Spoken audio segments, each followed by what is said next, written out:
Hello everyone, welcome back to ShortTutor where we simplify business fundamentals into easy to understand concepts.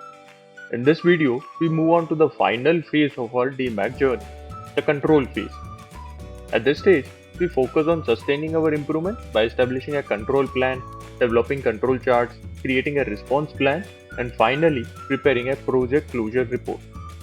So let's dive right in. First, let's talk about the control plan. The goal here is to monitor critical process inputs that influence the outputs. The process should remain on target with minimal variation and should not be over-adjusted. Proper training must be provided for handling control charts and necessary interventions in case of deviation. And thus, in simple terms, a control plan provides operators with the right information to ensure process stability and maintain quality standards. For our case study, here's what a good control plan would look like. Next, let's move on to controlling our Y's or outputs, as even if we control our inputs, new sources of variation may arise. And thus, to control our outputs, we develop control charts using Statistical Process Control techniques. SPC techniques vary based on data types. For continuous data, we use IMR chart or X bar R chart. And for discrete data, we use PChart, NP chart, C chart or U chart. In our case, as we are monitoring the ratio of trucks with high waiting times and entry and exit weighbridges, it is a discrete variable with varying sample sizes, and thus a P chart is the best fit for us. Thus, a P chart for our case study will look like this. The upper and lower control limits are calculated based on 3 sigma variation. Whenever the CTQs crosses this control limits, there is some issue which needs to be rectified as soon as possible.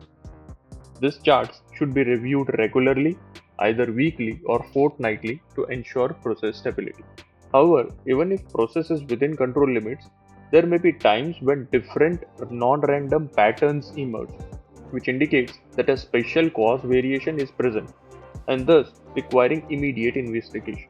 So one must be aware of the patterns of the control chart even if they are within the control limits. Thus, a control plan along with a control chart helps in detecting anomalies in the process.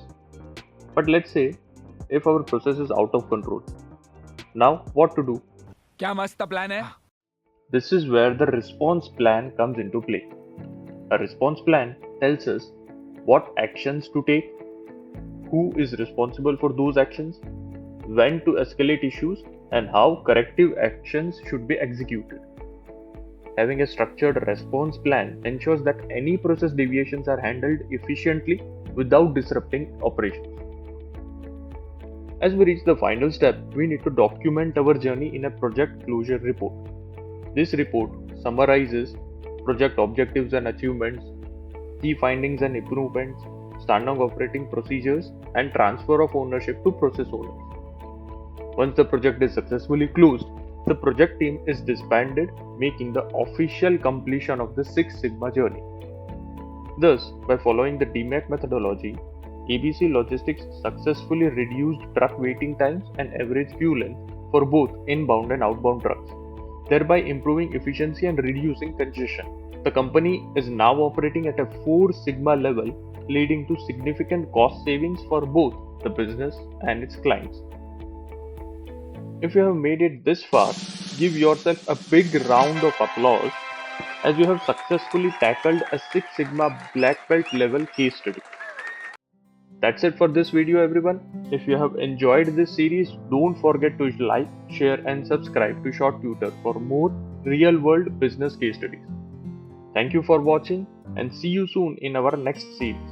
Until then, happy learning.